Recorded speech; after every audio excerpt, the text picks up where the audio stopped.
Boa noite. Sou Eudésia Nobre, historiadora, professora e membro do projeto Interlocuções Literárias.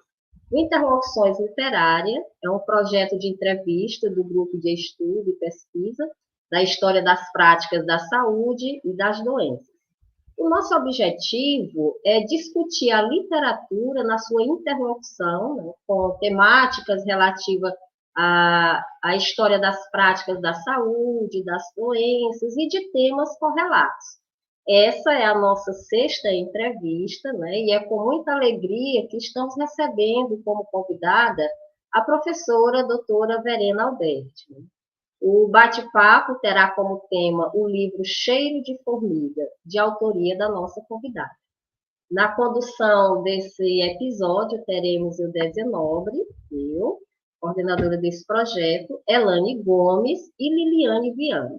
Então, eu vou apresentar aqui a nossa convidada, né? A professora Verena Alberti é formada em História pela Universidade Federal Fluminense, mestre em Antropologia Social pelo Museu Nacional da Universidade Federal do Rio de Janeiro, é doutora em Teoria da Literatura pela Universidade Siegen, na Alemanha, e pós-doutora em Ensino de História pela Universidade de Londres.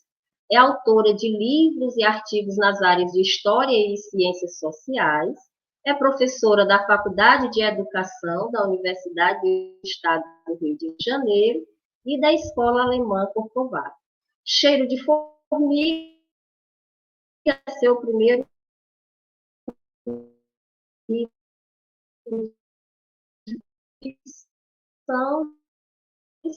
será tema dessa nossa conversa, as suas considerações iniciais, e em seguida passo a palavra para a Liliane Viana, que irá iniciar aqui a nossa conversa.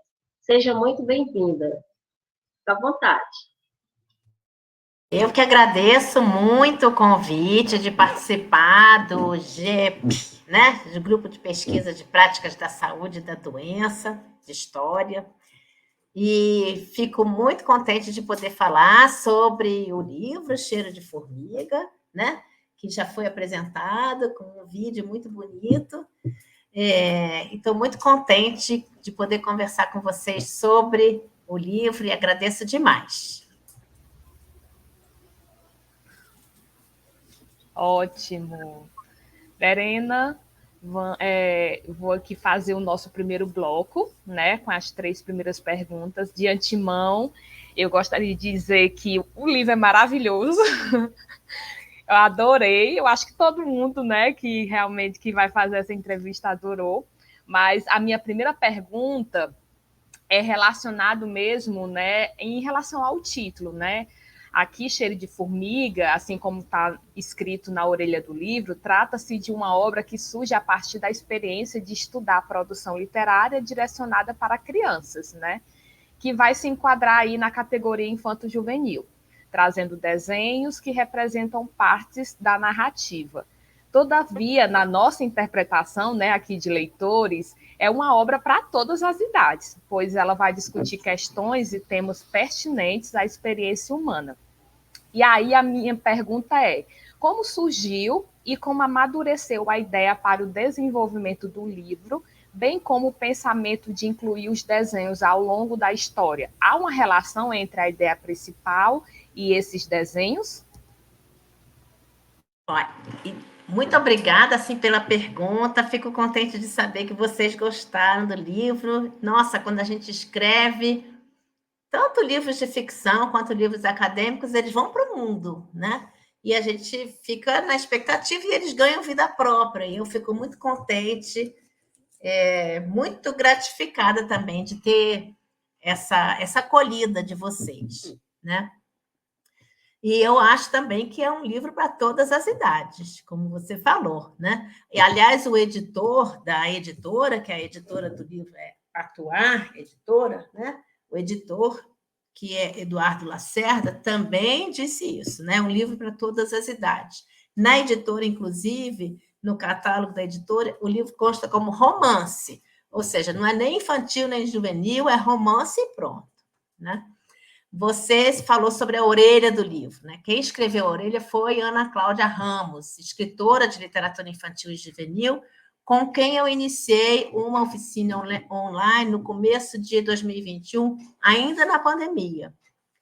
E na oficina, uma das coisas que a gente discutiu com frequência é a ideia equivocada de que a literatura para crianças e jovens seria uma literatura menor, né?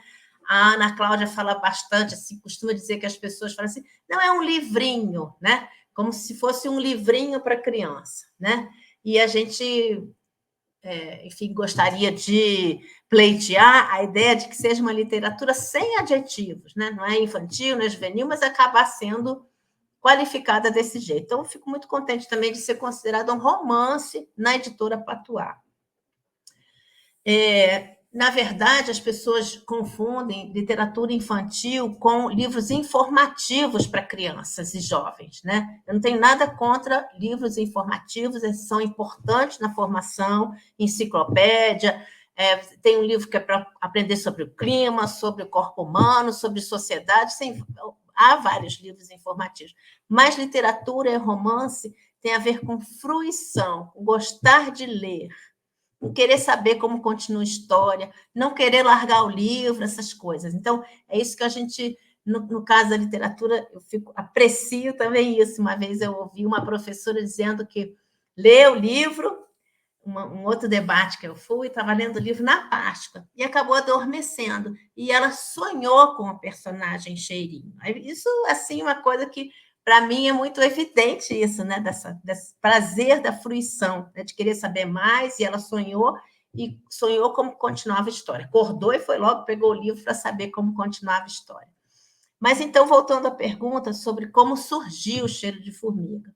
Quando eu me candidatei a ingressar na oficina da professora Ana Cláudia Ramos, eu já vinha pensando em escrever para crianças e jovens. Uma colega minha postou no grupo da escola a informação sobre a abertura das inscrições para a oficina, e aí eu falei assim, eu quero isso, me senti aquela cócega por dentro, que às vezes a gente tem com atividade de pesquisa, é isso que eu quero, né? Sentir uma cócega por dentro.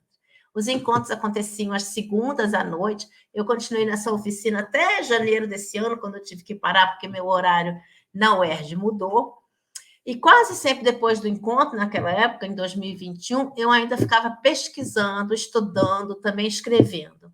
E uma oficina é sempre muito bom para você começar a escrever. E a Ana Cláudia, a professora, sugeria exercícios, deveres de casa. Numa dessas tarefas, surgiu o início do primeiro capítulo de Cheiro de Formiga, que foi lido e debatido na turma. Durante pouco mais de um ano, entre 2021 e 2022, eu fui escrevendo o livro ao lado das outras atividades de professora, na escola e na UERJ. E quando eu terminei, eu tive a oportunidade de ler alguns capítulos para minha neta e os meus 2 netos. Ainda não era esse livro físico que temos hoje, mas umas 150 páginas espiraladas, e foi dessa forma, dessa leitura, que surgiram os desenhos, né, do livro, que são 5 desenhos. Quando a editora abraçou publicar o livro, a gente combinou que os desenhos fariam parte do livro. E a arte final dos desenhos foi criação da editora, que colocou o fundo preto e os desenhos em branco. Na verdade, os desenhos estavam em preto, né? E o fundo em branco. Foi invertido, as páginas ficaram pretas onde estão os desenhos. E cada desenho tem a identificação de quem fez, e o nome da minha neta e dos meus netos figuram na ficha catalográfica do livro ao meu lado, que foi ao lado do meu nome, o que foi uma grande emoção para mim. Pronto, ótimo. E como professora de literatura, né, aqui, amante também dessa parte de crenças e superstições, que é uma das coisas que eu pesquiso muito, o que me chamou mais a atenção logo no início da narrativa são justamente os dons mágicos e principalmente as premonições relacionadas tanto à personagem Helena, como também ao Cheirinho, né? Em diversas partes do livro, a gente se depara com crenças e superstições que são relacionadas às ações humanas, né? E muitas vezes essas ações, essas crenças, elas servem realmente para para que as pessoas acreditem, para dar sustentação aos sentimentos e pensamentos diversos. Então, gostaria que você pudesse comentar, né, sobre os poderes de premonição da personagem Helena e também dos poderes mágicos do Pintinho. E também como foi pensar em cada elemento para a composição e a verossimilhança da narrativa. É isso mesmo. Logo do início do livro, eu gostaria de ler, se possível, né? São os primeiros parágrafos do livro, né? Já fica evidente que a Helena tem essa sensibilidade especial. Então, se eu puder, eu vou ler aqui. São, enfim, as primeiras linhas, né? Começa assim o livro. Helena acordou uma manhã sentindo cheiro de formiga. Era bem de noite. Desculpa. Helena acordou uma noite sentindo cheiro de formiga. Era bem de noite mesmo, porque ela não ouvia nada lá fora. Nenhum passarinho, nenhum cachorro, nem mesmo a saparia que cantava ao anoitecer. Ela prestou bem atenção, porque sabia que alguma coisa estava para acontecer. Era sempre assim quando ela sentia cheiro de formiga. Como assim cheiro de formiga? Perguntava Mauro.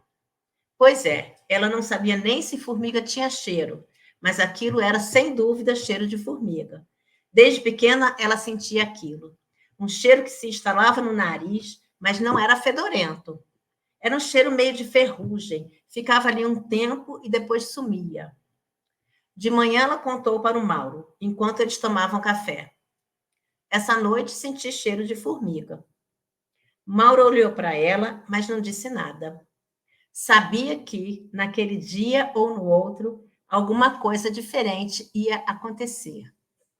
Então, só nesse comecinho da história, a gente já tem algumas informações, entre elas o fato de que sempre que alguma coisa diferente está para acontecer, a Helena sente cheiro de formiga. E o principal que eu quero salientar aqui é que o Mauro não achou estranho o que ela disse, né? Ele toma aquela informação como pertinente e passa a considerar que alguma coisa pode acontecer. O livro tem várias camadas, uma delas é justamente o que você perguntou, sobre as crenças e superstições que a gente encontra em diversas partes do Brasil e do mundo. Mas no livro, essas crenças e superstições não são crenças e superstições, elas são dados da realidade. O Mauro sabe que quando a Helena sente cheiro de formiga, alguma coisa está para acontecer. E não só ele sabe, como outros personagens que vão surgir na história também sabem. Isso é um dado de realidade. E quanto ao cheirinho, né, o Pintinho, que é o personagem principal da história, a gente pode dizer, os seus poderes mágicos são descobertos pelas pessoas com quem ele convive. Logo nos primeiros capítulos, Mauro e Helena percebem que ele é capaz de reproduzir cheiros propositalmente, e por isso ele recebe o nome de cheirinho. Mas na história, nem a capacidade de Helena de sentir cheiro de formiga sempre que vai acontecer alguma coisa, nem a capacidade de cheirinho são da esfera da superstição e da crença, são dados da realidade. Você falou em verossimilhança, e acho que é isso mesmo. As duas habilidades quase mágicas de Helena e Cheirinho fazem parte do universo da história como dados reais. Do mesmo modo que, para muitas pessoas no Brasil e no mundo, aquilo que a gente chama de superstição e crença não é superstição e crença. Ótimo. E só para a gente finalizar aqui o nosso primeiro bloco, né? Eu vou fazer a minha terceira pergunta. Cheirinho, claro, vai ter um momento que ele sai do sítio, né? E ele vai realizar aí uma viagem num navio científico de nome Ubuntu, né? Que na narrativa tinha a função de levar amostras de plantas e de cheiros para laboratórios de outras partes do mundo, né? Com a intenção de realizar um tratamento olfativo de pessoas vítimas da Covid-19. Sabemos que essa palavra é de origem da filosofia africana, que na essência significa humanidade para todos e fundamenta-se na ética da coletividade. Então, nos fale sobre a escolha do nome, né, do navio e a relação com o momento da pandemia da Covid-19. A ideia de Ubuntu, né, dessa filosofia, né, essa palavra que traz isso, é de que, como você falou, as soluções têm que ser coletivas. assim como os problemas são coletivos, ninguém vive sozinho. Então, a escolha desse nome para um navio científico é daquelas escolhas muito evidentes, né? Não tem disfarce, não tem sutileza nenhuma aqui. Do ponto de vista literário, é até algo que a gente talvez pudesse evitar. Mas aí, quem deu o nome do navio é quem quis que isso ficasse evidente para o navio. O que eu quero dizer é o seguinte: o navio já aparece na história como sendo um navio científico de nome Ubuntu, não tem nada a ver com isso, né? Então, quem o nomeou não fui eu, foram as pessoas que criaram esse navio antes dele aparecer na história. E essas pessoas quiseram que eles tivessem esse nome, que fosse muito evidente que a ciência fosse essa ideia holística, né? Então, o que a gente pode entender com esse nome Ubuntu?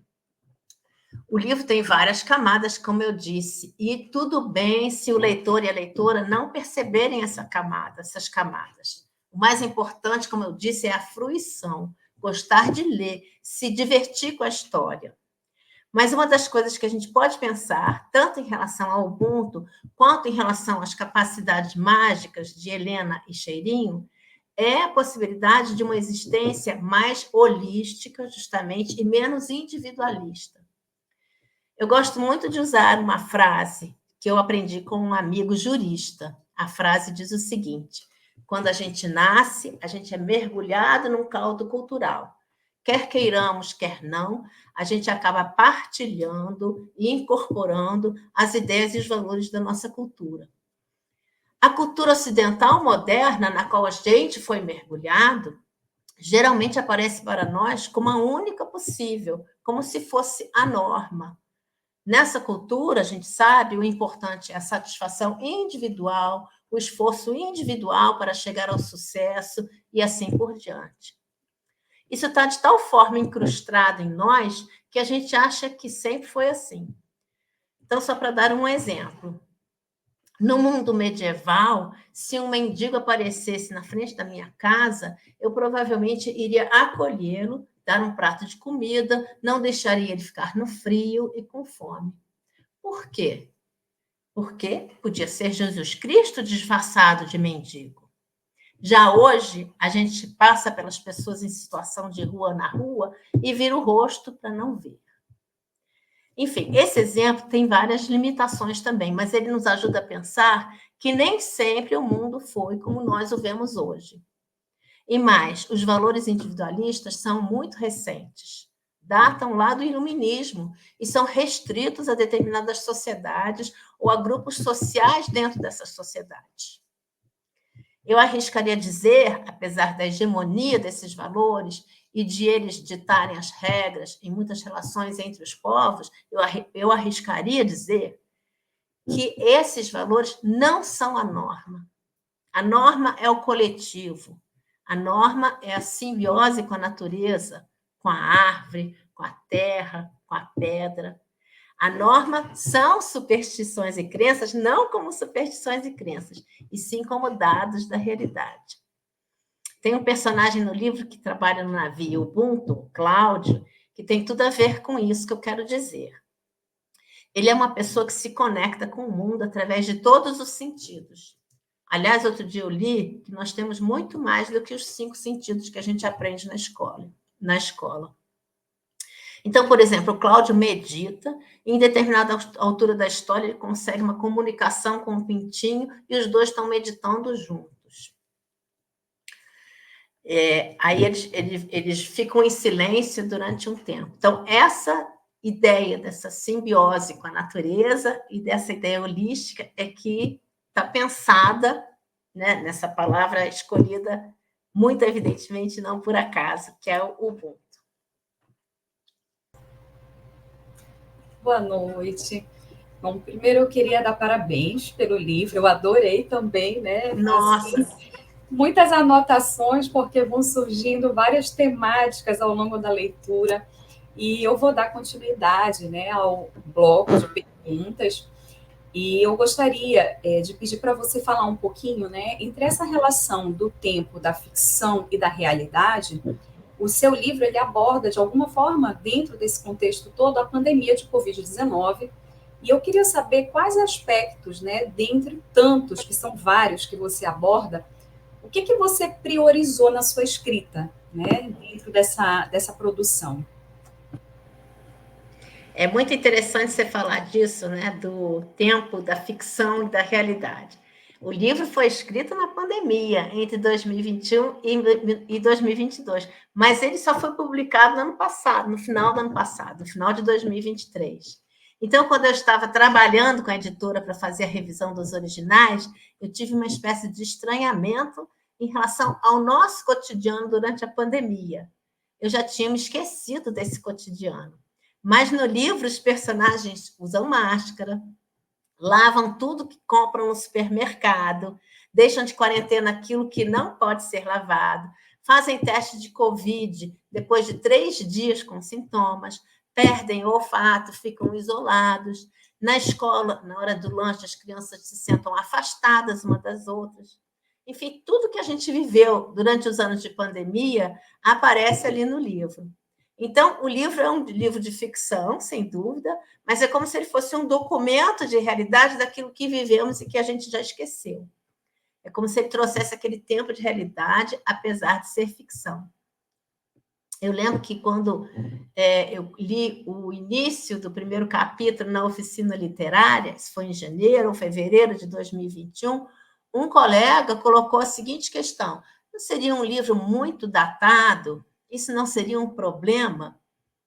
Ele é um livro datado, né? Logo na primeira página, depois daquele diálogo do Mauro e da Helena, no café da manhã, o livro já fala da pandemia, fala assim: fazia mais de 1 ano que eles estavam morando no sítio desde o início da pandemia. Não tem como escapar, ele é datado, trata da Covid, mas, ao mesmo tempo, trata de um monte de coisas. Então, quando você pergunta quais aspectos eu priorizei em relação à Covid, eu diria os aspectos do cotidiano, esses que a gente quase que já esqueceu, as mortes, a vacinação, o negacionismo, os fenômenos do olfato, a perda de olfato, o fato de ter o treinamento olfativo, a fantosmia, que é você sentir um cheiro fantasma, que isso existe mesmo, né? Tudo são coisas sobre as quais eu tive de pesquisar muito. No final do livro tem uma lista de referências bibliográficas, porque eu estudei bastante esses assuntos para poder incluir eles, inserir eles no livro. Muito obrigada. Então, vamos para a próxima pergunta, né? Então, a infância, a escola e a família durante a pandemia de Covid-19, né, são pontos que foram destacados no seu livro. Como a gente pode pensar essas vivências quando comparamos com a pandemia de gripe espanhola, por exemplo? Digo no sentido da experiência histórica das crianças com a pandemia de Covid-19 e o contato delas, né, das crianças, com fontes históricas do passado, que foi muito frequente durante a pandemia de Covid-19. Então, a gripe espanhola, eu acho que ela aparece no livro principalmente em 2 momentos, né? Num primeiro momento, durante a aula de um dos personagens, chamado Miguel. O professor do Miguel conta, na sala de aula, que ele estava lendo um livro sobre a gripe espanhola. Então, um aluno lembra de ter visto um filme sobre a gripe espanhola, que muitas pessoas também tinham morrido, como na Covid. Outra colega, que também tinha visto o filme, diz que as máscaras naquela época ficavam abertas do lado e pareciam não proteger direito. Toda essa discussão leva as crianças a refletirem sobre o que era diferente e o que é parecido entre aquela época e hoje em dia. O que, na linguagem da nossa disciplina, história, tem a ver com rupturas e continuidades no tempo. A gente sabe que o estudo da história é o estudo das rupturas e das permanências no tempo. E a Helena é professora de história. Ela também comenta sobre a gripe espanhola em um encontro remoto com a família. Ela conta que tinha acabado de dar uma aula sobre a gripe espanhola e visto fotografias daquela época com sua turma. Isso acaba levando a uma outra discussão sobre fontes históricas. Mas, como eu disse, tudo isso pode não ser visto como dizendo respeito à história. O mais importante é se divertir com o livro. Então, vocês estão chamando a atenção para várias questões que aparecem, né? Para além do enredo em si. Né? O livro tem um enredo, E esse também quer dizer, as pessoas podem ler, e é muito interessante, isso acontece com literatura, né? Às vezes a gente lê um livro, daqui a uns anos a gente vai ler de novo, a gente vê outras coisas. Então, um livro, ele tem várias, a literatura tem várias camadas. E esse aqui tem um monte de coisas, e até coisas que eu nem sei, e as pessoas não precisam saber de tudo, ou ler tudo olhando com esses olhos, né? Nesse sentido, mas tem muita reflexão sobre fontes históricas, sobre a relação entre hoje e o passado. Então, muita coisa para pensar. Obrigada. Bom, você falou sobre as fotografias, né, e a ideia das fontes históricas. Então, para quem estuda a história da saúde e das doenças, né, essas fotografias elas são muito importantes, né, são fontes históricas fundamentais. E hoje essas fotografias elas são facilmente acessadas pela internet, né, por todo mundo. E durante a pandemia de Covid-19 circulou bastante informação, né, sobre experiências do passado, como você comentou anteriormente. Então, o que você, dentro da sua escrita, né, instiga o seu leitor sobre essa temática na sua narrativa? As fotografias, o passado e a Covid, né, e outros acontecimentos. Então, as fotografias aparecem, as fotografias da época da gripe espanhola, aparecem num momento do livro em que a Helena conta que estudou, né, com a sua turma essas fontes, e ela diz que essas fotografias estão numa fundação, numa instituição de estudo que ensina pesquisa, que estuda, que pesquisa doenças e tudo. A fundação, na verdade, é a Fundação Oswaldo Cruz, né? E no livro, no final, na parte das referências bibliográficas, tem a referência exatamente do livro onde estão essas fotografias, né? Mas Helena fala de uma instituição de pesquisa, pode ser qualquer delas, qualquer instituição de pesquisa, qualquer instituto de pesquisa.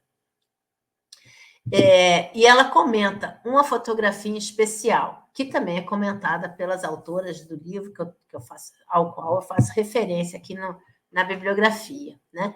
Essa fotografia, ela está no acervo da Fiocruz, né? E mostra um médico e uma enfermeira cuidando de um paciente da gripe espanhola. E no final, no verso da fotografia, é escrito à mão, um paciente a morrer, né? Um rapaz a morrer de gripe espanhola, e tem o nome do médico e tem o nome da enfermeira, né? Só aparecem os dois nomes, e não aparece o nome do rapaz, né? E aí, se me permitem ler também um trechinho do livro, que é sobre esse diálogo da Helena com as crianças a respeito desse acontecimento. Ela diz assim: atrás da foto anotaram o nome da enfermeira e o nome do médico, mas não o nome do rapaz. Então, tem coisas que a gente não fica sabendo mesmo. Então, eu acho isso importante quando a gente estuda história, né? Tem coisas que a gente não fica sabendo a respeito do passado, mas isso acaba tendo um significado, e é o que vem na sequência. Aí uma das crianças pergunta: mas por que não tem o nome do rapaz? Aí ela diz: essa é uma boa pergunta. Foi justamente sobre isso que conversamos na aula de hoje, ela e seus alunos, as suas alunas.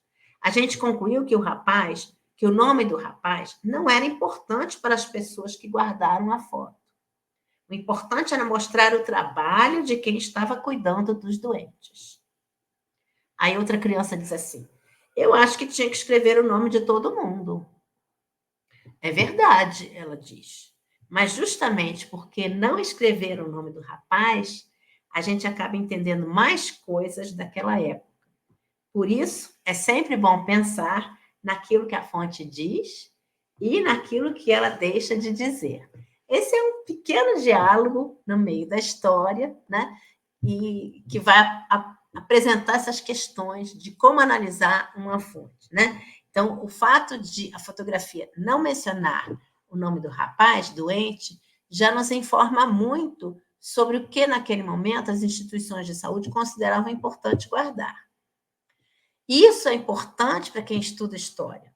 Aquilo que a fonte não diz, ou o fato de não existirem fontes sobre determinados assuntos ou sobre determinadas pessoas, já é, por si só, um dado relevante para a gente refletir. Então, essas coisas aparecem assim de vez em quando no livro, né? E vocês registraram bem, mas se outras pessoas não registrarem também, tudo bem, está perfeito. Muito obrigada, Verena, que Que emocionada maravilha. as passagens. Muito obrigada.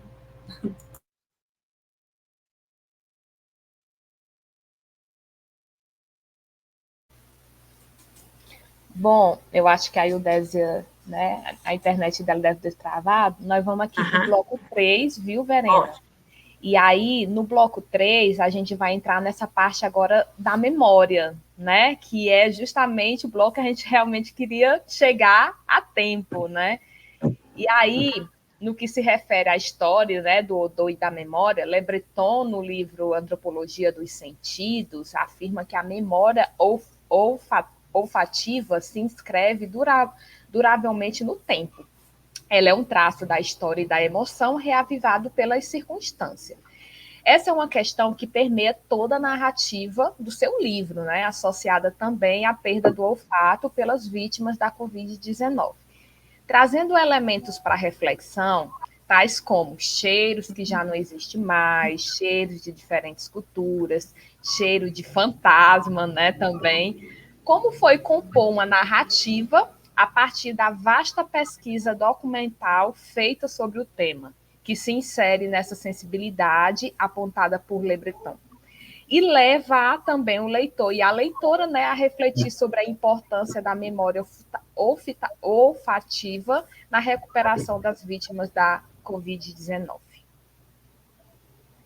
Então, o livro é realmente construído sobre todas essas questões. No vídeo que vocês passaram antes da nossa entrevista, né, que é um vídeo, aparece o texto da quarta capa, né? Na quarta capa está escrito justamente isso. Você lê a primeira frase. Cheiro de formiga elege o cheiro como fio condutor para tratar de assuntos difíceis, como a saudade e os efeitos da pandemia do Covid-19. E é justamente isso, o cheiro tem a ver com a saudade, e como vocês chamaram a atenção, né, da memória, tem a ver com a memória, e com a Covid.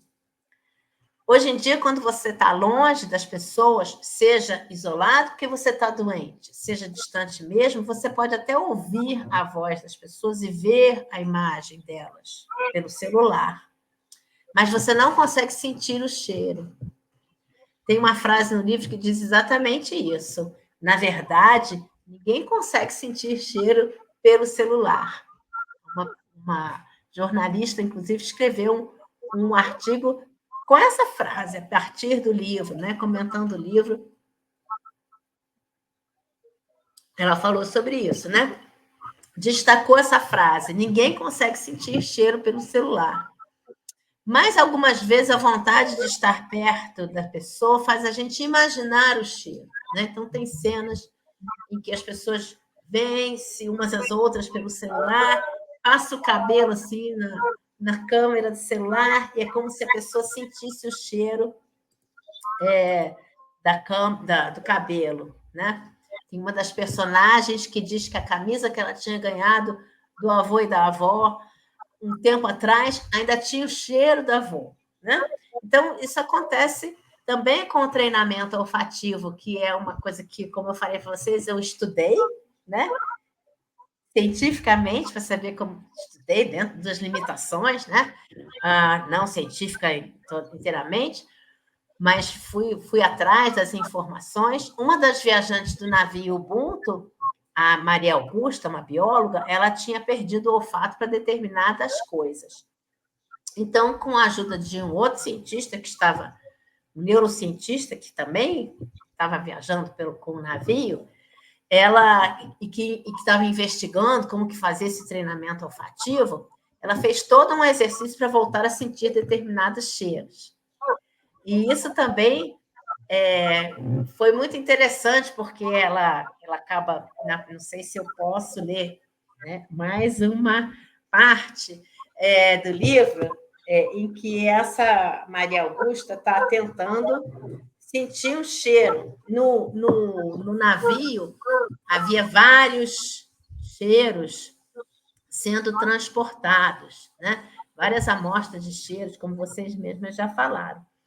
E ela tenta recuperar o cheiro do coentro, que ela não lembrava mais do cheiro do coentro. Aí, enfim, depois, se vocês quiserem ler, para não ocupar muito, né? Mas quando ela começa a sentir o cheiro do coentro, e acho que é isso que vocês estão falando da memória, né? Aí ela está lá quase conseguindo sentir, porque o treinamento você tem que mentalizar o coentro, está sentindo naquela amostra, mas você não está sentindo cheiro nenhum, mas você começa a tentar mentalizar. Quando ela está quase conseguindo sentir o cheiro, ela se lembra da muqueca de peixe que a avó fazia, se lembra do óleo de copaíba que a avó usava. Então, o cheiro de coentro vai se misturando com o óleo de copaíba e com a muqueca, e com o leite de coco e tudo mais, e pronto, ela já não conseguia mais se concentrar no coentro para voltar a sentir o cheiro do coentro, né? Outra coisa que você apontou, os cheiros que não existem mais, né? Também são interessantes. As crianças conversam com a Helena sobre isso. Se tem cheiros que existiam no passado e não existem mais, cheiros que existem hoje que não existiam no passado, como, por exemplo, o cheiro da gasolina, né? E toda essa discussão também remete à ideia de mudanças e continuidades na história, né? E a fantosmia, como eu falei, né, é um fenômeno também olfativo, que você fica sentindo permanentemente um determinado cheiro, mesmo que você não esteja em contato com ele, né? E as crianças do livro também vivenciam essa ideia quando elas conhecem um personagem bem velhinho, que toda hora sentia o cheiro de um molho específico lá do país dele. Tudo isso é muito impressionante, como também não sentir cheiro algum, né? A Helena passa por isso, estou quase já falando, dando spoiler do livro, né?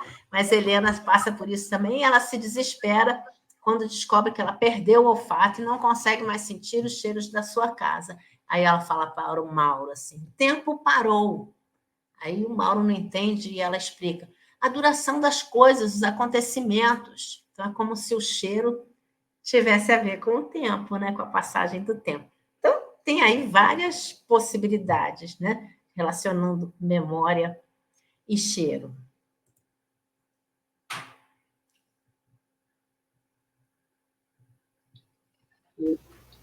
Bom, para a próxima aqui, né? A gente vai falar um pouco sobre o negacionismo, né, que se tornou tão presente no momento da pandemia, né, atrapalhando assim as ações de combate ao vírus e causando a morte de milhares de brasileiros.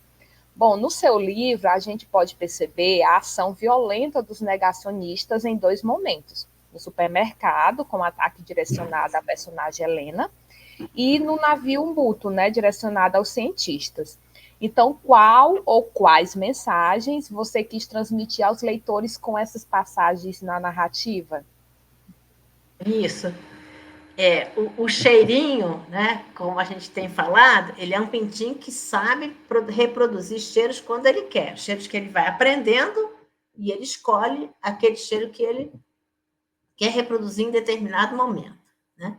Ele é um herói dessa história porque sempre que uma pessoa está em apuros, ele resolve os problemas com esse seu poder mágico. Então, como você falou no supermercado, uma vez um homem mal educado e sem máscara quase avança sobre a Helena depois que ela e Mauro reclamam que ele está sem máscara. E é cheirinho que vai salvar a Helena com um forte cheiro de desinfetante, o homem sai correndo, né? E outras vezes, no navio científico, ou é uma pessoa que quer entrar sem o passaporte de vacina, que, aliás, é outra coisa que fazia parte do nosso cotidiano, né? O passaporte de vacina. E aí aparece um cheiro de esgoto horroroso, o homem sai, vai embora. Ou então, quando o navio é atacado por um grupo de negacionistas que dizem: isso aí é um daqueles navios científicos que não serve para nada, vamos lá, não sei o que, depredar. E, novamente, o cheirinho vai produzir um cheiro de gasolina, de fumaça, como se o navio estivesse pegando fogo, e essas pessoas saem correndo, né? Então, qual é a ideia, né? A mensagem, né? Eu acho que assim, a mensagem é um pouco assim: são esses episódios e outros que acontecem também, né, são nossa luta árdua do dia a dia, que seria muito bom se a gente, de vez em quando, pudesse contar com a ajuda de um pintinho mágico para a gente se livrar de algumas situações que vem cansando a gente bastante, né? Dando continuidade, né, às perguntas, nos chamou também muito a atenção na narrativa o cuidado e a sensibilidade, né, humana com os animais, em especial com o pintinho, né, quando foi para o laboratório científico auxiliar nos tratamentos das vítimas, né, de Covid-19. Então, a gente queria saber qual seria a mensagem, né, que o livro quer transmitir sobre essa relação entre humanos e animais. Uhum. Conforme a história vai acontecendo, o Cheirinho se torna um pintinho muito querido e especial para os demais personagens, né? Então, todo mundo se preocupa com ele, e ele parece entender esses cuidados, né? Os cheiros que ele produz também falam desse afeto. Então, quando ele se despede de crianças, ele acaba reproduzindo os cheiros de cada uma delas que ele aprendeu, assim como os demais cheiros. Então, os cheiros que ele produz não são só para livrar as pessoas de apuros, né? São também formas de ele se comunicar com as pessoas, né? Então, do mesmo jeito que o livro fala bastante dessa ideia Ubuntu, né? Dessa ideia de que o mundo é mais do que aquele que a gente aprende quando a gente é mergulhado no nosso caldo cultural, né? Aqui a gente procura, o livro procura trabalhar isso também, a ideia de que a inteligência e a sensibilidade não são especificidades humanas, né? Aliás, a oposição entre humanidade e natureza também é uma invenção do iluminismo, né? A ideia de você ter uma humanidade, né? Uma coisa específica, né? Humana, diferente da natureza. Para muitas sociedades e muitos grupos não tem diferença, né? Eu até estava lendo aqui esse livro aqui, que é outro livro de literatura infantil e juvenil, chamado A Menina Mandioca, da Rita Carelli, que é uma pessoa que escreve literatura infantil e juvenil e também outras coisas. E aí ela diz aqui na orelha, só lendo aqui, né? Ela diz assim: esse livro nasceu porque eu queria ver as crianças e os adultos também sonhando um pouco em ser planta, pedra, rio, outras experiências, né? Eu já sonhei, debaixo da terra não é ruim, tá faltando é a gente fazer amizade com o escuro.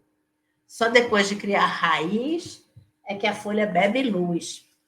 Então, essa ideia de uma integração, não é nem integração, a gente faz parte da natureza, né? A gente é a natureza. Então, não tem por que separar quem é humano e quem não é humano. Então, a ideia e também tratamento em relação ao cheirinho, porque ele é tão bonitinho, as pessoas ficam muito encantadas no livro, né? Os personagens muito encantados, então tem que tratar muito bem, porque ele é um pintinho muito especial. Que maravilha, Verena. O seu livro, ele é encantador. Eu estava até comentando com as meninas, olha, ele está todo marcadinho aqui, veja só, é que todas são questões assim, que é, poxa vida, todo marcadinho, né? A gente marca porque são aquelas questões que nos chamam mais atenção. E eu quero lhe dizer que a nossa conversa hoje foi muito mais uma aula. A gente aprendeu muito, queremos agradecer demais pela sua presença. E, assim, agradecer às colegas que estiveram aqui com a gente, né? E a gente espera, em outro momento, ter outras conversas como essa. Agradecemos demais pelo aceite tão amável que você nos deu. E aí a gente já parte aqui para os finalmente da nossa conversa, né? Já agradecendo e abrindo aqui o espaço para que você possa, caso queira, chamar a atenção para mais algum aspecto do livro e já fazer aqui suas considerações, né, sobre esse momento. Fique à vontade, Verena. Olha, eu só tenho a agradecer muito. Eu acho assim, a experiência de escrever um primeiro livro de ficção também é muito interessante, né? De o que é a diferença entre você escrever ficção e escrever, que até então eu tinha escrito e continuo escrevendo, né, livros acadêmicos, mas também tem algumas coisas semelhantes, como o desafio. Tem hora que você enrosca, tem hora que você não vai adiante, igual um texto acadêmico, né? E aí, como é que você vai continuar? E tem hora que você para, porque você tem que pesquisar. Então, assim, também é uma atividade muito prazerosa e muito trabalhosa, né? Muito trabalhosa. Então, assim, é muito legal, foi muito legal essa experiência. Eu tenho várias ideias e considerações a fazer a respeito disso, mas depois a gente pode fazer um outro dia. Mas essa é trabalho e também prazer, né? E assim, ouvir de vocês agora esse retorno, nossa, eu fico muito contente mesmo, muito feliz. Muito obrigada. Obrigada. Então, a gente finaliza aqui esse nosso momento, né, agradecendo e esperamos em outra oportunidade conversar muito mais sobre Cheiro de Formiga e sobre outros livros seus que futuramente, com certeza, eu sei que vão aparecer. E é isso, tá? Obrigada, gente. Obrigada.